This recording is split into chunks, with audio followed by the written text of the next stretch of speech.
All right, what is going on, everyone? Welcome back to another episode of A Dietitian's Take. Joey Gass here, registered dietitian, host, head coach of I Thrive Nutrition and Fitness, here for another episode this week. I am recording this a day after getting back from our vacation with my wife, our 5-month-old son, and we also took our almost 2.5-year-old dog. We have a Bernese Mountain Dog. So all 4 of us traveled down to Hilton Head, spent a week there.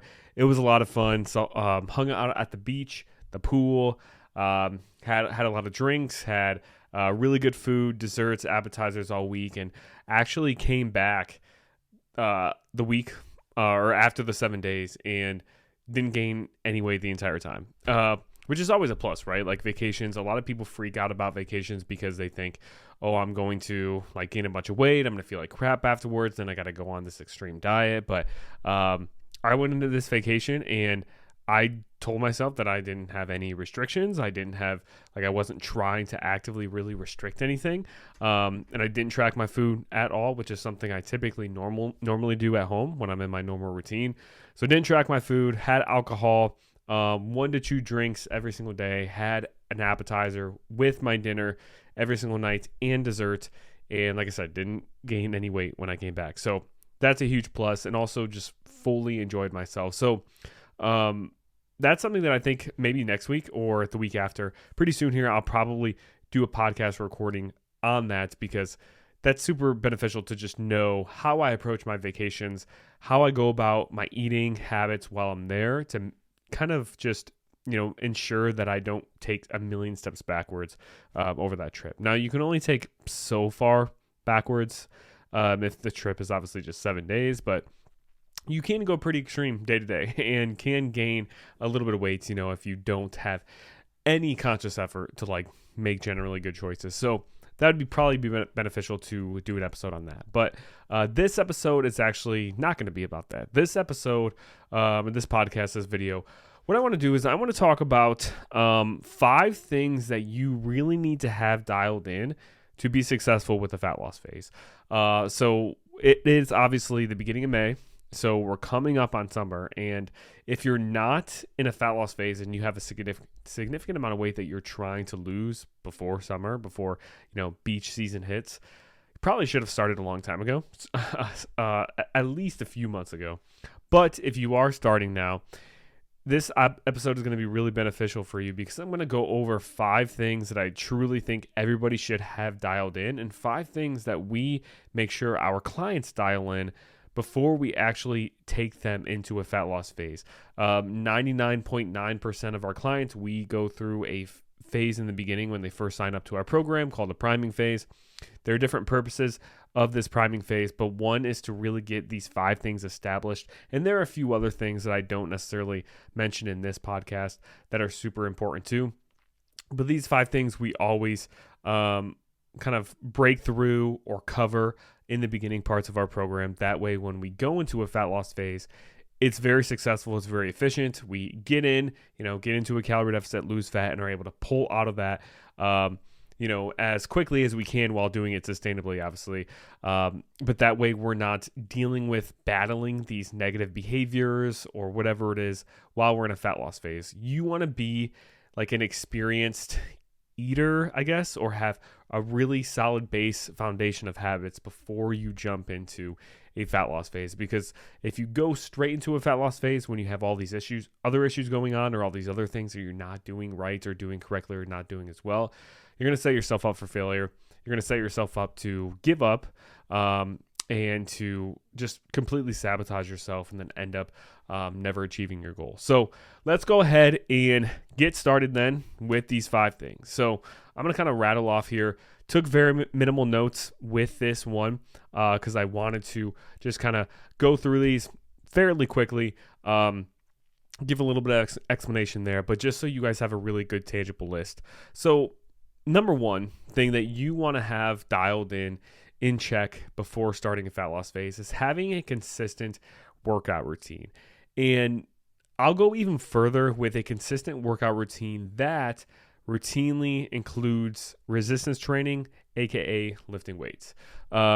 So why is this important? This is extremely important before you start a fat loss phase, is because when it comes to fat loss, there are two variables that we want to focus on if we want to make the most out of our health and then also make the most out of our body composition. So if you're going into a fat loss phase for health reasons, you're doing it probably because you want to get your blood sugar down, you want to get your blood pressure down, you want to get your cholesterol down, all of those things. If you're going into a fat loss phase for aesthetic reasons or look reasons, appearance, like you want to look leaner, you want to have a certain shape, you want your body to look a certain way, then you probably want to, well, let me back up. So you want to go into this fat loss phase, making sure you prioritize these two things too, which in both of these cases, if you're going into a fat loss phase for health reasons, and if you're going into a fat loss phase for appearance reasons, you want to lose the most amount of fat while also maintaining the most amount of muscle. Because even for health reasons, if you lose weight and you lose fat, but you lose a lot of muscle with it, you aren't going to be improving your health as much as you could if you maintain more muscle, because muscle plays a really good role in improving insulin sensitivity. That way it helps to improve blood glucose control, so we don't have those kind of long durations of having your blood sugar high, which can cause a variety of health issues long term. So health reasons, maintaining proper muscle mass is super important. For aesthetic reasons or appearance reasons, making sure you are building or at least maintaining your muscle mass is super important for that, because when you lose the fat and you have that muscle underneath, that's what actually gives you that hourglass shape, or that V shape, or that shape where, your shoulders look a little bit more broad than your waist, right? Your waist kind of tapers down. And then also that muscle mass is what's going to give your muscles that toned look, where you actually can see, some definition in your arms. You can see some definition in your stomach, your abs, your legs, whatever it is. So whether it's for health reasons or appearance reasons, when you lose weight, when you lose fat, we want to maximize fat loss and minimize muscle loss.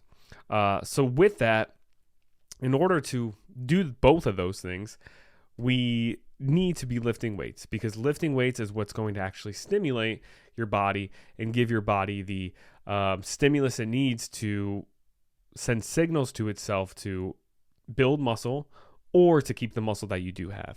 And when you don't lift weights and you lose a bunch of weight or lose a bunch of body fat, you end up your body ends up getting smaller, but sometimes you don't see that tone defined look that you were kind of shooting for to begin with. Also, there is some little bit of research around, if you lose weight and you lose a lot of muscle, then hunger tends to stay a little bit more elevated because of that muscle you lost, because your body is kind of telling you, hey, we want to eat more food to gain back that muscle that you lost as quickly as possible. And that actually a lot of times causes people to, or could cause people to overeat then to gain the weight back, to gain the muscle back. But muscle takes a long time to gain. And if you aren't lifting weights, it's going to be very hard to gain, if not possibly impossible. So when you overeat as like a mechanism to compensate for that, you end up just gaining fat back. So it's kind of like this body fat set point, this theory that people have where, you lose a bunch of weight and your hunger stays elevated after you lose that weight, because your body senses that it lost body fat, so it wants to eat more calories to gain that body fat back. There is a similar mechanism. It seems like, research is a little bit mixed, but there is something hinting towards it being a little bit similar with muscle, where if you lose muscle, your body ramps up its hunger signals to signal you to get into a calorie surplus, because you're more likely to build muscle in a calorie surplus to gain that muscle back. But if you aren't lifting, then you're just going to gain the body fat back. So that's a little bit of going into some, it's very, what's the word I'm looking for? It's that part of it isn't as well established, so I don't want you to get too hung up on that. But the part as far as proper health, and if you want to actually achieve the look you're looking for, if it's for appearance reasons, those things, 100% you want to make sure you're maximizing your muscle mass while minimizing your body fat that you have. So you want to have a consistent lifting schedule, and you don't have to go to the gym 6 days a week. do this crazy like push pull leg split where you're killing yourself in the gym for 45 minutes, an hour and a half straight.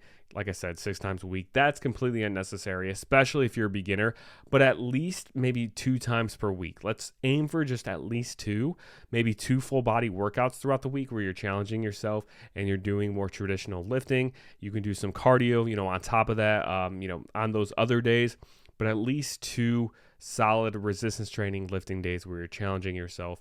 It's going to be really important to make sure you're building or at least maintaining your muscle during the fat loss process. Number 2 thing that you want to have down before you enter a fat loss phase is a good relationship with food.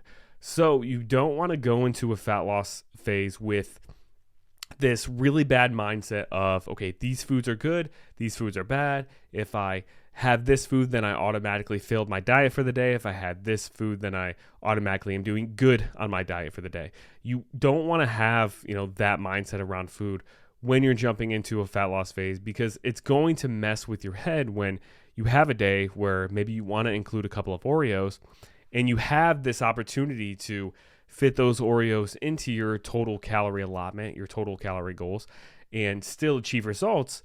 But because you're so hung up on that's a bad food and I ruined my day, you're going to have that food. And even though you could still hit your calorie goal, you're going to say, screw it, I ruined today. I'm going to binge on these Oreos. Instead of having 2, I'm going to have maybe a whole sleeve or a whole row and completely undo or completely sabotage my diet for the day. And then you're going to tell yourself, oh, I'm going to start over tomorrow. But a lot of times that tomorrow gets pushed back to the next day, and even like the next Monday, and sometimes even the next first of the month, if you keep pushing it back. So you can't go into a fat loss phase with this negative relationship with food, because it's going to sabotage yourself, because you're going to be tempted with cookies, candy, pizza, French fries. You're going to be tempted with those things at some point, and you have to be able to learn to include them in your diet on any given day while still hitting at least your calorie goal, and still kind of playing that middle ground of, okay, like maybe I didn't have 100% whole unprocessed foods, but I hit my calorie goal, so I stayed within that. Most of my foods were whole unprocessed, and I just had a little bit of a treat there. It wasn't a cheat day. I still stayed with my calorie means, but it was a little bit of a deviation from my normal scheduled meals that I have or whatever. But you can't have that balanced mindset that I just described if you're so hung up on this food is good, this food is bad. I can never have this food if I'm on my diet. I can only have it if I'm off of my diet. So that's one thing you have to adopt a good relationship with food, or get rid of that negative relationship with food before you start a fat loss phase. Number 3 is you have to understand how the scale works. This is a very, very, very big one. So the scale is one of the biggest reasons I find that a lot of people get discouraged. They get discouraged whether it doesn't go down as quickly as what they want it to go down, or it doesn't go down at all, or they get discouraged if it maybe goes up on any given day. And then they think, well, I'm putting in all this work, but the scale crept up this week. What am I doing? This is a failure. I give up, right? Or I must be doing something wrong. When theoretically, you could be doing everything right. And it just so happens to be that one day the scale was up. So we have to understand that the scale does not measure body fat, right? The scale measures our entire body mass, which includes water weight, muscle mass, fat mass. While it is included in there,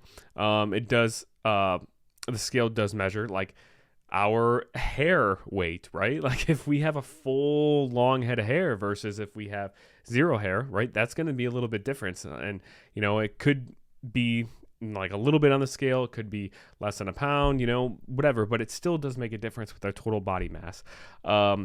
Other things that can make a difference are our organ weight or our organ mass. So all of these things are bone density, right? All of these things are incorporated when we step on the scale and see that number. So we have to realize that and keep that in the back of our mind when we do step on the scale and see a higher number, that it doesn't necessarily mean body fat hasn't increased. And just because the scale number hasn't changed doesn't mean that body fat hasn't actually decreased. Most of the weight changes you see day to day are going to be from changes in water retention for whatever reason.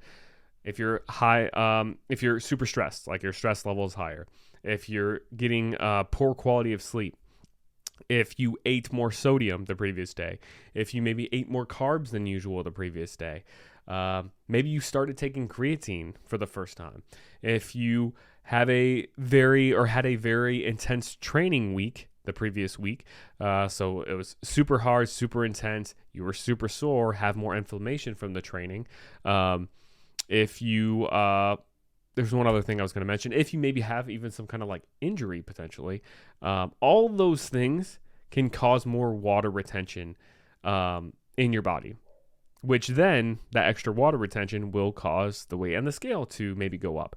And that water retention could very well mask or like take over the actual appearance on the scale of actual body fat you might be losing. So let's say if you lose on average 1 pound per week of let's go with 1.4 pounds actually per week. That's a little bit on the high end, but let's just do that because it's easier for me to do these calculations in my head. If you lose 1.4 pounds of body fat per week, per day, if you divided that evenly, right? If you were eating in your calorie deficit to lose that amount of weight every single week on average and every single day, you would be losing 0.2 pounds of body fat each day on average, right?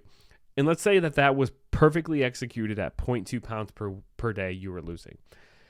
You could very well be holding on to 0.5, so half a pound, or even a pound extra of water per day with all those variables. Maybe not even all those variables combined, maybe even just one of those variables or two of those variables, right? Maybe you are super stressed at work and you got poor quality of sleep and you had a high sodium meal. Your weight could be up 2 pounds of water weight, but you still lost 0.2 pounds of body fat on that previous day. But because of that water weight, your actual weight on the scale is maybe 1 to 2 pounds heavier, even though you still lost body fat. So we have to remember that if we're hitting our variables, hitting our steps throughout the day, we're hitting our workouts throughout the week, we're hitting our calorie goals and protein goals, and having good whole quality foods, we're doing all the things to lose that little bit of body fat in that day.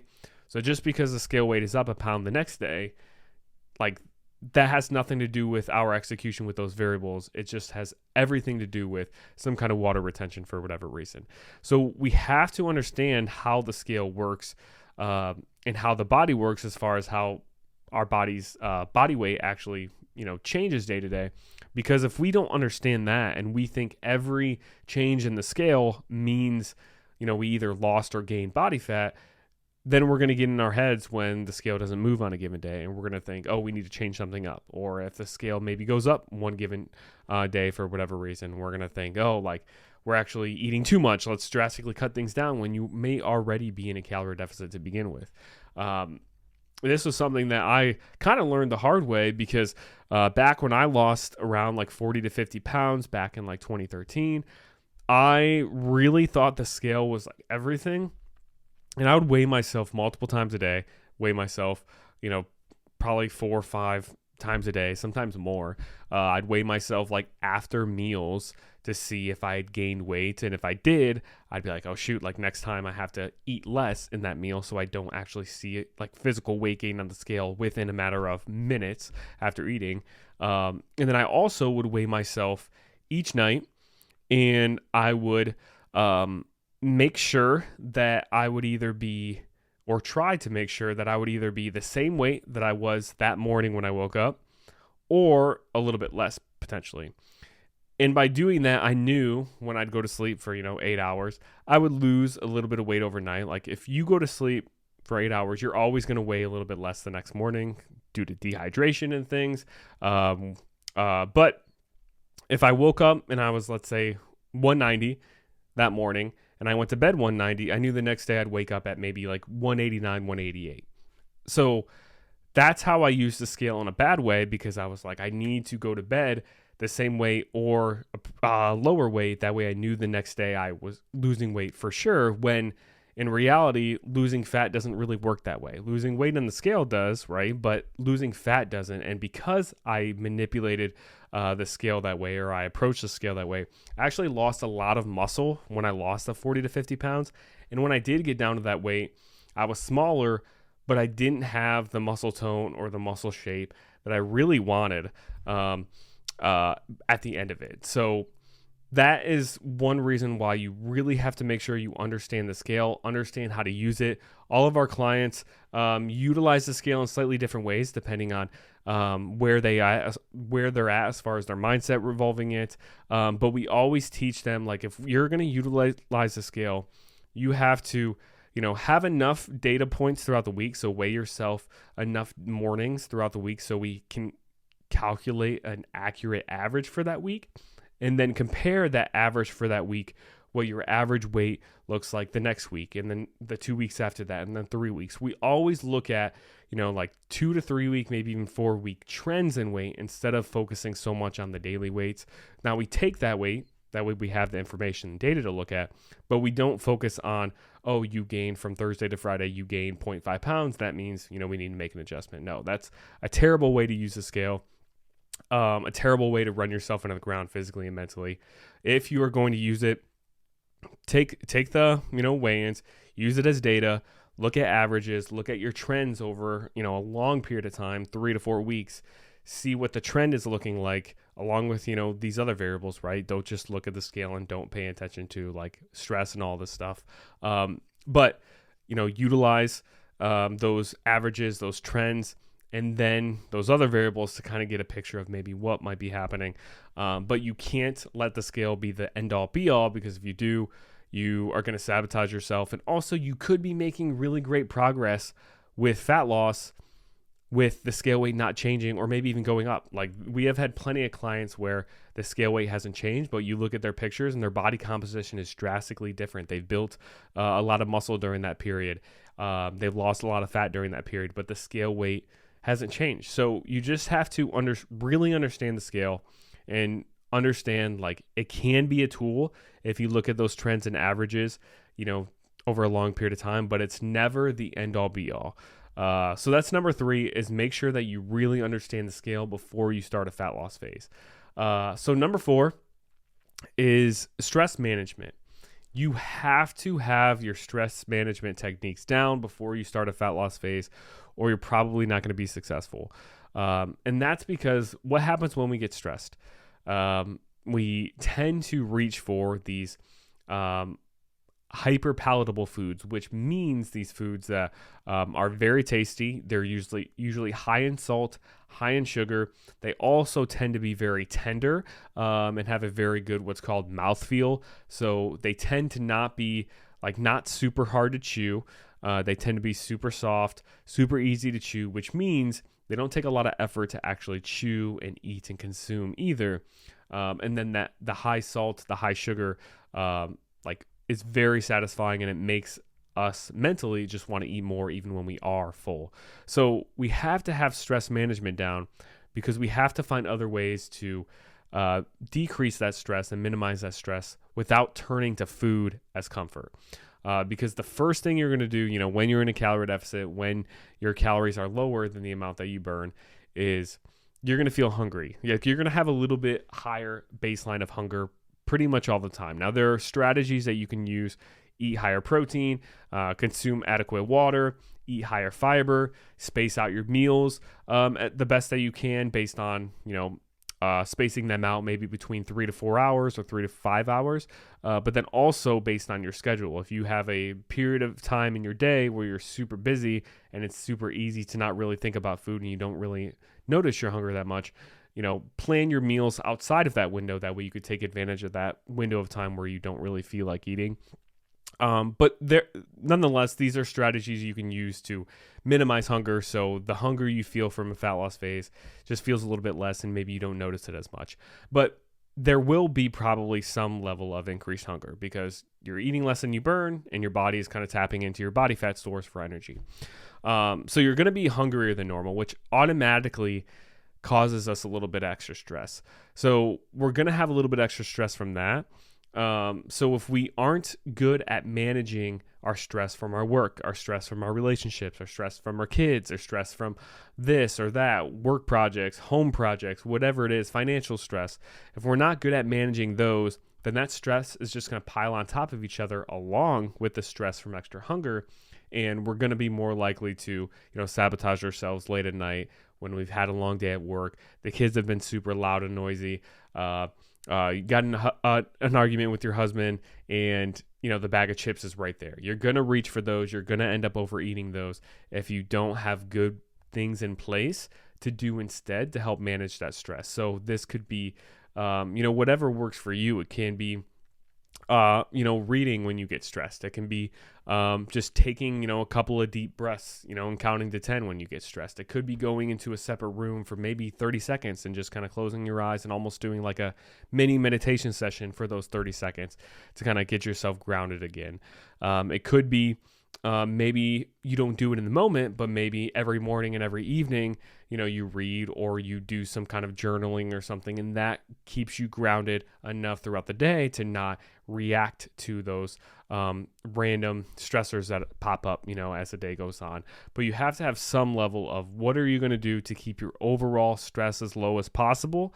That way, when, hunger is increased and you are feeling stressed, you're not reaching for those other foods. Also, stress plays a big role in, muscle breakdown, muscle recovery too, which we talked about is super important for, fat loss.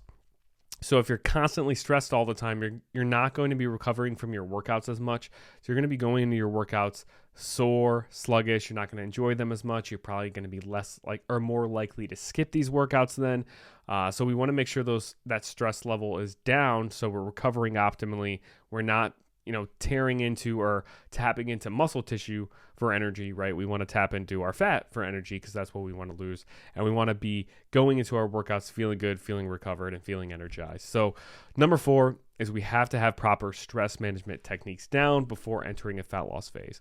And then number 5, the last one I'm going to talk about today, is we have to make sure that we have the different hierarchy of execution laid out for you. And you might be like, what in the world does this mean? So what I mean by this, and this is something that I think is so important for all of our clients, is you have different levels of how well you're going to execute like the plan that's laid out, whether it's a plan that you're laying out yourself or a plan that your coach, like our clients, a plan that I have laid out for them as far as, okay, this is your calorie goal, this is your protein goal, this is your step goal, your workout goal, your water goal, and all these things, right? If you have to have, okay, what is optimal and what are you going to hit in a perfect scenario or on a perfect day or in a perfect world, right? That would be, nail your calorie range, nail your protein range, nail your workouts, nail your steps, get 7 to 8 hours of sleep, all those things, right? All of those things together would be 100% optimal, perfect day. And a lot of times people go into fat loss phases or start diets and they only have like that level. They're like, okay, this is my optimal level of execution. This is what my plan is. This is what I'm going to execute on. And then if they don't execute on all those things, then their only other level or switch is completely off, right? They have one or the other. Either I'm going to be executing, I'm on my diet, I'm doing really well, I'm hitting things perfectly, or I have a bad day and I'm completely off. They don't have anything going on in between or any kind of middle ground to still make progress when things aren't optimal. So this is what I mean by you have to have different levels of execution that you go to based on what your scenario is or what your situation is. So like on a perfect day, a client or you might hit your calories, your protein, your workout for the day, hit your 10,000 steps, hit your water goal, get 7 to 8 hours of sleep, get 2 to 3 servings of fruits and vegetables in throughout the day, and that's your perfect day. Now, your second level down might be, okay, I hit my calories, my protein, my steps, my water, I hit my workout, but I didn't quite get 2 to 3 servings of fruits and vegetables in. So I kind of missed one variable, right? So that's one level down. The next level down would be maybe you hit your calorie goal, your protein goal, you hit your steps and your workouts, but your water was a little bit short and your fruit and vegetables were a little bit short. And then the next level down from there would be, you take off one of those variables. Maybe you hit your calorie goal, your protein goal, and your steps, but you missed your workout, you missed your water, you didn't quite get your fruits and vegetables.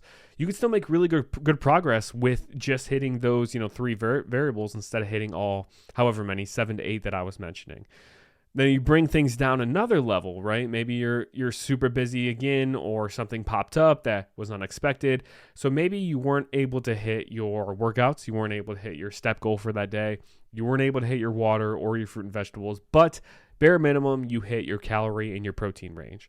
And then maybe let's bring things down again, and maybe you have another something else that popped up. Maybe you're planning on going to, this restaurant or this fast food place or whatever, or picking up something for lunch at this place, and work got super busy. So you had to skip your lunch, and then you got home and you had a dinner plan with your family that you couldn't really skip, and you didn't have anything, you weren't able to go grocery shopping. So you didn't have something on hand to eat before you went, or anything else to help you with hitting your protein goal. And maybe you just had to, on that day, focus on just hitting my calories. So then from there, maybe the next variable down, or the next ladder step down, would be maybe you're not even able to hit your calorie goal for whatever reason, but you're still able to follow a general solid meal structure and have 3 meals in a day, 3 solid meals that are balanced with protein, carbs, and veggies. And that's kind of your day. And then the next step down would be maybe you don't even, pay attention to your meal structure, but you're just am I choosing whole unprocessed foods for most of my meals? And then I guess the next step down would be probably just kind of not focusing on the actual structure of your meals, but just measuring fullness. Am I eating to around on a 6 to 7 on a scale of 10 of fullness? So I'm not overdoing my meals by eating too much, but I'm also making sure I'm eating enough to kind of be satisfied. And then I guess the next rung down from there would be having no conscious effort to think about your food choices at all. So you see how I just went through, I don't even know, I didn't even count how many, maybe 10 different scenarios or 10 different levels of execution that you can have with your plan, right? There's not just, okay, I'm on my plan, and then the next step down is just completely off. We have these levels, that way if something gets in the way of you executing perfectly, okay, can we hit all of those other variables but this one that is super difficult on this day? And then, maybe if you have a couple of other things pop up, maybe, okay, can we hit all these variables but maybe 2? Can we hit all these variables but 3? Can we hit all these variables but 4? Can I maybe just hit my calorie range, a wide calorie range, and estimate things as much instead of focusing on calories, protein, and everything else, right? There are levels that you can execute on, and having these established and understanding that, executing at 60% is much better than 0. Executing at 70% is much better than 0. Sure, we want to aim to execute at, 90 to 100 or 80 to 100% most of the time to see visible, tangible progress. But some days you're going to have to settle with just hitting variables at 60% versus 100. And that 60% execution is going to be a lot better, and it's going to make a huge difference in your progress over a long period of time, versus if all of those days you typically in the past would go down to 0% execution. So making sure you have these levels, understanding what these levels are, when these variables pop up that cause you to kind of go off plan, quote unquote off plan a little bit, is super important. So certain scenarios, if I'm traveling, I'm probably just going to focus on calories and get as close to I can with my protein goal. If I am, if I'm not traveling, if I'm at home, but maybe I'm not cooking all of my meals at home, maybe I'm cooking all but dinner, I'm going out with family. Maybe I'll still try to hit my calorie and protein range, but I'll just know, okay, maybe my fruit and vegetable serving might lack a little bit that day. Or maybe I'm going on vacation and I know I'm not going to have access to a gym, but I can at least hit my step goal, right? That's a step down. So there are multiple levels that you can execute on, and half, if not more than half of those levels still cause you to see like good tangible progress over a long period of time. So making sure you understand that and can execute that and get out of that all or nothing mindset regarding, okay, I'm 100% on, or I have this complete off switch. Making sure you have those levels to fall back on is going to be key to seeing long-term results, long-term success with your fat loss or your weight loss. So those are kind of my 5 things. Like I said, there are more that I can add to this list for sure, but these are 5 things that we really focus on working with clients on when they start our program before we jump into a fat loss phase. So we teach them or have them implement, okay, let's try to get to the gym and lift weights, or maybe, at your home gym. Let's try to do some type of lifting weights or resistance training 2 times a week, at minimum, just so we can make sure we are maintaining muscle. Let's make sure that we ditch that good bad relationship with food that you probably had in the past, that's sabotaging your entire days or weeks because you feel like you ruined everything one day or one meal. Let's understand how the scale really fluctuates on a day-to-day basis. Let's have you kind of visually see that changes in your average weight or the changes in trends that can happen when we implement a certain plan over a period of time and stay consistent with that. That way we see the importance of the scale trending a certain way over a long period of time versus how the scale just changes day to day. Let's focus on stress management. So when you are stressed, when you're feeling a little bit extra hungry and you're dealing with work stress, relationship, family stress, financial stress, that you're not turning to food for comfort. Let's also make sure that you understand, like, if you can't hit all these variables, I'm super happy if maybe you end up missing a workout on a given day, but you still hit your steps, still hit your calories, still hit your protein. Like, if you still hit those variables, but you missed one workout, it's not going to make that big of a difference in your results, as long as you end up getting back on your normal routine as soon as you can. So understand those levels of execution that you need to have these all 5 of these variables dialed in. Obviously, having a coach helps, having accountability helps, having the right actual plan helps too. But these are 5 things you definitely want to have down even before you start the most perfect plan that there is for you. So hopefully this was helpful and eye-opening. Definitely share this, with a family member, with a friend if you thought it was helpful. Give us a 5-star review. Share it on your Instagram stories, your Facebook stories too. Would mean the world to me. Hope you guys have a great rest of your day, and I will see you guys in the next one.